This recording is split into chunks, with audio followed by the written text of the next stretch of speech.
कहो तो सख्ती भी करना, कुछ तब भी नहीं पढ़ रहा, आप मत कीजिएगा, अभी उस दौर के हिसाब से कहा था, आप कुछ दूसरी तदबीरें कीजिएगा, लेकिन अब ये हो जाए का सख्ती भी करना। 10 अभी बालिग नहीं हुआ, हिसाब नहीं लिया जाएगा, इसलिए कि शुरू से वहां से बड़ी मुश्किल मशक़ है ये, इतनी आसान नहीं है कि आपने सिखा दिया सुभानक अल्लाहुम्मा अल्लाहु अकबर से वो तो सीख लेता है, बहुत छोटा बच्चा सीख लेता है। अब आज की एज में इंटेलिजेंस इतनी बढ़ गई, वो 4 साल का बच्चा पूरी याद कर लेता है, फुल नमाज पूरी याद कर लेता है। ये तो बड़ी मुश्किल मशक़ थी, ये तसव्वुर करना कि इस वक्त उस मालिक के सामने हो, वो मुझे देख रहा है, ये तसव्वुर गायब नहीं हो, पूरी नमाज में रहे, उसमें कुछ अल्फाज भी है, उन अल्फाज का मतलब भी मालूम हो, और फिर उसके साथ साथ रुकू और सजदे, इनकी ये कैफियत भी ठीक हो, ये तीनों एक साथ कर एकदम से कर लेना। आप अभी शुरू करेंगे तो बड़ा बिल्कुल नामुमकिन सा लगेगा। ये ट्रेनिंग देते देते जब जहां से उसके ऊपर वाकई फर्ज हो जाएगी, वहां फिर परफेक्ट हो जाएगा। अभी तो बताया भी नहीं जाता कि ये भी था नमाज के लिए जरूरी। हुजूरी की कैफियत ये नमाज की रूह थी कि उसके सामने हम हाजिर हैं। इबादत कैसी हुई अगर आपने खाली कुछ पढ़ा था और आपने खाली कुछ पोस्टर्स थे, आसन थे। बंदगी तो वो है जहां हुजूरी का तसव्वुर, ये कहा था और ये रसूलुल्लाह सल्लल्लाहु अलैहि वसल्लम ने कहा था कि तुम्हें ये तसव्वुर करना है, उसके अंदर पहले सबसे कटना है, उधर कंसंट्रेट करना है, फिर ये तसव्वुर करना है कि वो यहां मौजूद है, तुम उसे देखने का अभी नहीं कर पाओगे, बात को वो भी कर सकोगे। जानते हैं कितने दिनों में हो जाएगा ये? अभी शुरू में जरा मुश्किल होगी, जब आपका ये तसव्वुर के वो अल्लाह की ज़ात यहाँ मौजूद है, ये तसव्वुर पूरी नमाज में रहे। शुरू में आप कायम करेंगे, थोड़ी देर बाद स्लिप हो जाएगा पढ़ने की वजह से, कुछ तिलावत कर रहे हैं वो निकल गया ज़हन से, फिर लाइए उसे वापस। जब वो स्लिप नहीं हो, जब गायब नहीं हो, पूरी नमाज में आने लगे, वहां से 40 दिन गिन लीजिएगा। रसूलुल्लाह सल्लल्लाहु अलैहि वसल्लम ने कहा था 40 दिन किसी ने शुरू से नमाज पढ़ ली, ईमान कामिल हो गया। यहाँ चिल्ले कराते हैं, चिल्ले इसीलिए तो होते हैं, चिल्ले कराते हैं, 40 दिन पूरी पढ़ाते हैं, ईमान कामिल। मुझे आइए कोई हाथ उठाए कि मेरा हो चुका था, जिन्होंने चिल्ले किए। तो नमाजें तो पढ़ाते हैं, बात भी दुरुस्त है, वो यही फरमाया था। वो कामिल इस शक्ल में होता है कि भाई नमाज तो होती, वो नमाज की रूह नहीं थी, ये जिस्म था नमाज का, तिलावत और फिर रुकू और सजदे ये जिस्म था, वो रूह थी, हुजूरी की कैफियत। जब रूह नहीं होती तो क्या कहते हैं बॉडी को? लाश, डेड बॉडी, फिर नमाजों की लाशें रह जाएंगी। यही कहा था रसूलुल्लाह सल्लल्लाहु अलैहि वसल्लम ने। मसाजिदुहुम आमरा व खराबम मिनल हुदा, उनकी मस्जिदें भर जाएंगी, हिदायत के फिर भी खंडर होंगे। अभी नमाजें नहीं हुई शुरू, ये होगी तो होगा क्या? ये मैं ये बताना चाहता हूँ। ये नमाज एक मेडिटेशन है, मुराक़बा है, हर तरफ से काट कर अपने आप को मरकूज करना। इसके एडवांटेजेस क्या हैं इसे देखिएगा, यहाँ वो रखिएगा, इधर इस वक्त ज़रा सा ज़रूर रखिएगा वीडियो। इसके एडवांटेजेस क्या हैं ये मैं बताना चाहता हूँ आपको। लेकिन इसके बहुत फ़ायदे हैं, लेकिन मशक़ करनी होगी पहले। ये 40 दिन जब गुजर जाएंगे, ईमान कामिल होगा। ये वली बनने का नुस्खा है, 40 दिन। जहां आपकी ये प्रैक्टिस इतने दिनों में ये प्रैक्टिस ये कंप्लीट हो जाएगी कि अब प्रैक्टिस हो गई, फिर उसे हर वक्त महसूस करेंगे अपने साथ। पहले इसे देख लीजिए, प्रैक्टिस से क्या होता है। ये इसे देखिएगा स्क्रीन पर।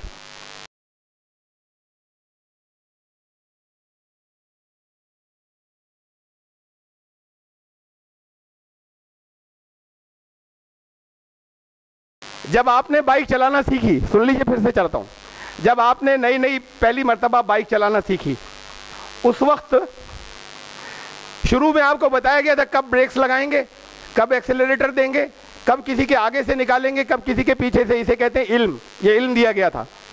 अब इस इल्म के साथ शुरू किया, किसी ने सड़क क्रॉस की तो आपने सोचा क्या करना था, यहाँ पर आगे निकालना था, पीछे क्या बताया था, ब्रेक लगाने थे और तेज निकालना था। आपने सोचा क्या करना था, यहाँ पर आगे निकालना था, पीछे क्या बताया था, ब्रेक लगाने थे और तेज निकालना था। इसको कैलकुलेट करके बहुत एहतियात से सोच सोच कर चलाते हैं, तब भी कभी कभी गड़बड़ हो जाती है। थोड़े दिन बाद प्रैक्टिस हो गई, फर्राटे से जा रहे हैं, कुछ घर के बारे में सोचते हुए जा रहे थे, रोड पर ध्यान नहीं था। एक बच्चे ने सड़क क्रॉस की, उस बच्चे ने सड़क क्रॉस की, आपने झुकाई देकर बचाया और निकल गए।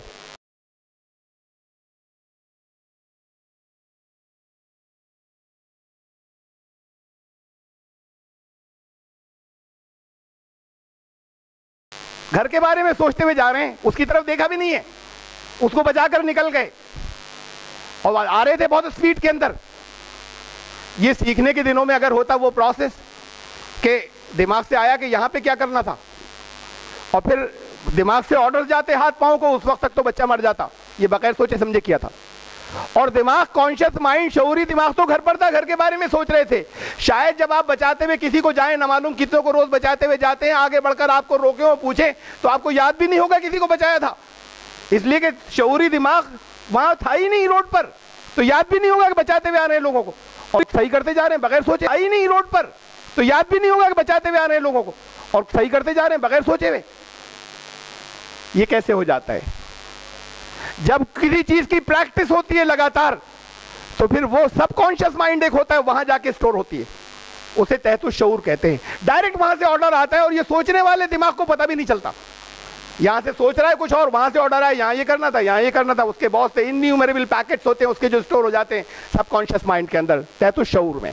वहां से डायरेक्ट ऑर्डर आता है, ये प्रैक्टिस के साथ में होता है। ऐसे ही जैसे बाइक चलाने की प्रैक्टिस हो जाती है, ऐसे ही जब आप 40 दिन तक फजर, जोहर, असर, मगरिब, इशा, फिर सुबह को और दोपहर को और तीसरे पैर को, शाम को, रात को, फिर अगले दिन, जब 40 दिन तक लगातार ये प्रयास करेंगे, ये प्रैक्टिस करेंगे कि इस वक्त वो हमारे सामने, मैं उसके सामने हाजिर हूं, उस बीच में कटेंगे नहीं उससे, और वो लगातार मुझे देख रहा है। सुबह गए थे फिर आ गए, दोपहर को फिर गए, निकले थे फिर आ गए उसी प्रैक्टिस के लिए, तो फिर वो भी सबकॉन्शियस माइंड में स्टोर हो जाएगी कि वो मुझे देख रहा है, मेरे साथ है। ये दो बातें। हदीस में आता है मोमिन का हर काम इबादत है। बच्चों को प्यार करना, कारोबार करना, बीवी के हुकूक, शौहर के हुकूक अदा करना, कारोबार करना। बहुत खुश हैं आप कि हमारी सब इबादतें चल रही हैं। वो जब ये दिमाग में परमानेंट हो जाए, ये चीज तहतुश शऊर के अंदर आ जाए, चाहे आपको पता भी नहीं चलेगा ये आ गई कि अल्लाह देख रहा है, उसकी मौजूदगी के साथ जो भी काम करेंगे इबादत बन जाएगा। फिर वहां खिलाफ वर्जी नहीं होगी, फिर वहां झूठी गवाही के लिए सोचना नहीं पड़ेगा कि अल्लाह ने मना किया, अल्लाह रसूल ने नहीं करना चाहिए। सीखने के दिनों की बात है, सोचेंगे नहीं, वहां से ऑर्डर आएगा कि अल्लाह देख रहा है, नहीं कर सकते।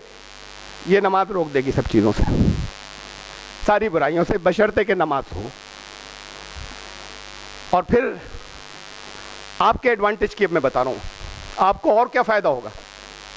ये नमाज ने बुराइयों से रुक गए आप, अभी कुछ लग नहीं रहा है दुनिया में, बुराई बड़े अच्छे बन गए, ठीक है, लोग अच्छा कहेंगे अभी तो।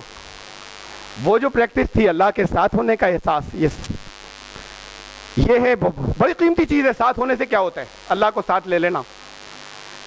ये मेडिटेशन की प्रैक्टिस है, अल्लाह को साथ ले लेने की।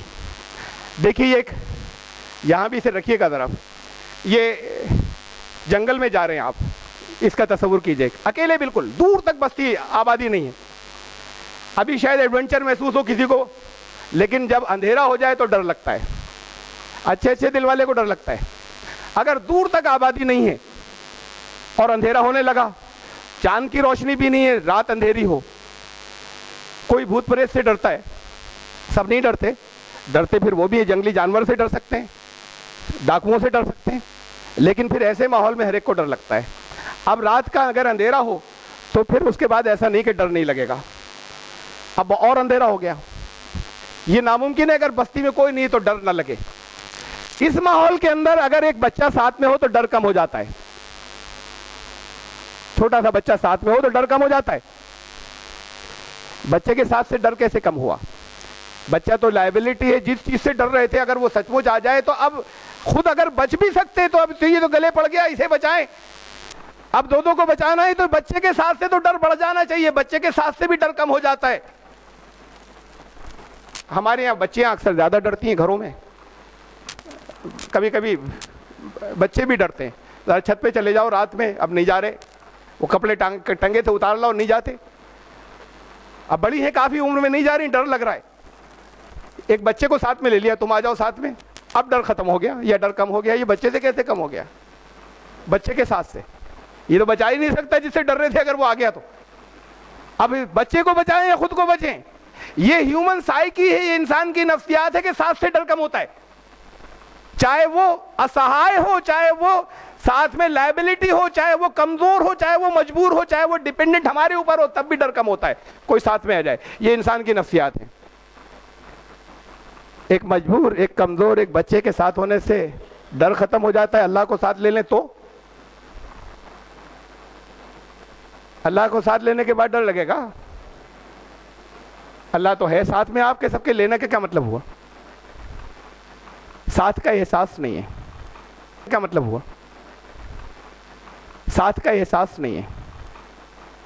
साथ तो है और मुंह से कहते हैं। फिर पुलिस से क्यों डरते हैं? फिर फसादियों से क्यों डरते हैं? फिर मंदिर में जाकर बात करने से क्यों डरते हैं? फिर किसी जगह और तरह तरह की मुख्तलिफ जगह फिर कैसे डरते हैं? फिर डर क्यों आते हैं? फिर कारोबार के नुकसानात से क्यों डरते हैं? फिर फला जगह ये नहीं हो जाए तो इससे मौत आ जाएगी, इससे क्यों डरते हैं? जिसके हाथ में सब कुछ है, आप कहते हैं हाँ है साथ में। साथ का एहसास नहीं है, ये जबान से कह रहे हैं साथ में। अच्छा, इसी माहौल में जो अभी आपने देखा, इसी के अंदर अकेले चले जा रहे हैं। भेजते वक्त ये कह दिया था कि डरना मत, गार्ड चल रहे हैं, झाड़ियों में हैं, तुम्हें नहीं नजर आ रहा है लेकिन गार्ड्स कवर करते चल रहे हैं, डरना मत। अब डर नहीं लगता, गार्ड्स भेजे ही नहीं थे। यकीन दिला दिया था गार्ड्स चल रहे हैं, अब डर नहीं लग रहा, चले जा रहे हैं, हालांकि गार्ड नहीं थे। और सचमुच गार्ड्स भेजे हो जो झाड़ियों में चल रहे हो, नजर नहीं आ रहे, सचमुच भेजे, बताया नहीं, समझ रहे हैं अकेले जा रहे हैं तो डर रहे हैं, गार्ड मौजूद हैं, कुछ भी कोई भी आफत आएगी बचा लेंगे, लेकिन डर लग रहा है इसलिए समझ रहे हैं कि अकेले हैं। ये एहसास बड़ी चीज है, साथ का एहसास।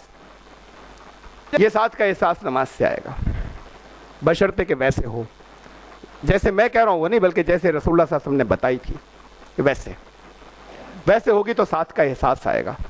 और फिर अल्लाह के साथ का एहसास हो गया आपको तो वादे ये नहीं है कोठियां बन जाएंगी। एक ही वादा है बार बार कुरान शरीफ में, यही है एडवांटेज डिसएडवांटेज, फायदे और नुकसान, सारी तफसीलात सारे फायदों की और सारे नुकसानात की तौहीद और शिर्क में।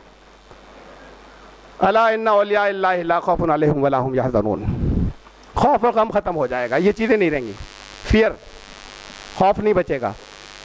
उसका साथ है स्ट्रेस, तनाव जो जिंदगी में ही खत्म होगा, एंग्जाइटी खत्म होगी, डिप्रेशन खत्म होगा, जो घबराहट है, अनसर्टेनिटीज, मालूम नहीं अब क्या होगा, ये खत्म हो जाएगा। निगेटिविटी, मनफी सोच, ये खत्म हो जाएगी, क्रिएटिविटी पैदा होगी, सेल्फ कॉन्फिडेंस आएगा, बच्चों के मार्क्स बढ़ जाएंगे, कारोबार में मुनाफा बढ़ जाएगा, कॉन्फिडेंस आएगा। एक वो कॉन्फिडेंस जो तन्हाई के साथ में, जो मुख्तलिफ डर सारे खत्म हो गए। आज दुनिया के पास सबसे ज्यादा जो परेशानी की बात है, आप उन्हें क्या दे सकते हैं जो तरक्की याफ्ता आज ममालिक कहलाते हैं? कुछ भी तो आपके पास नहीं देने के लिए, हर चीज तो उनसे लेते हैं। आपके पास है एक नुस्खा, उनका खौफ खत्म कर दीजिए, डरते हैं वो। आज हर एक का मसला है डर। अब ये छोटे छोटे मुल्क उनसे डरते हैं, वो डरते हैं दूसरों से, वो मुसलमानों से डर रहे हैं। सारे यूरोपियन और सारे इतनी बड़ी बड़ी ताकत अमेरिका, वो मुसलमानों से डरते हैं, मुसलमान उनसे डरते हैं, बमबारी कर देंगे, क्या करेंगे, मारेंगे। ये यहाँ के हिंदुओं से डरते हैं, हिंदू इनसे डरते हैं कि बड़े फसादी होते हैं। ये दुनिया में हर एक दूसरे से डर रहा है। ये डर बहुत बड़ा मसला है। खौफ, कुरान ने 2 वादे किए हैं, खौफ और गम, ये खत्म हो जाएगा। यही मैं आयत को दोहरा रहा हूं, शुरू में फिर कहा था जब तौहीद का ऐलान हुआ था, फइम्मा यातियन्नकुम मिन्नी हुदन, मेरे पास से आएगी रहनुमाई, हिदायत आएगी, फमन तबिया हुदाया, जिसने इसकी इत्तिबा की, क्या कहा था, क्या होगा, फला खौफुन अलैहिम वला हुम यहज़नून, खौफ खत्म, गम खत्म। ये खौफ और गम क्या है? खौफ होता है बाहर से आता है, एक्सटर्नल खौफ आता है, फियर आता है बाहर से।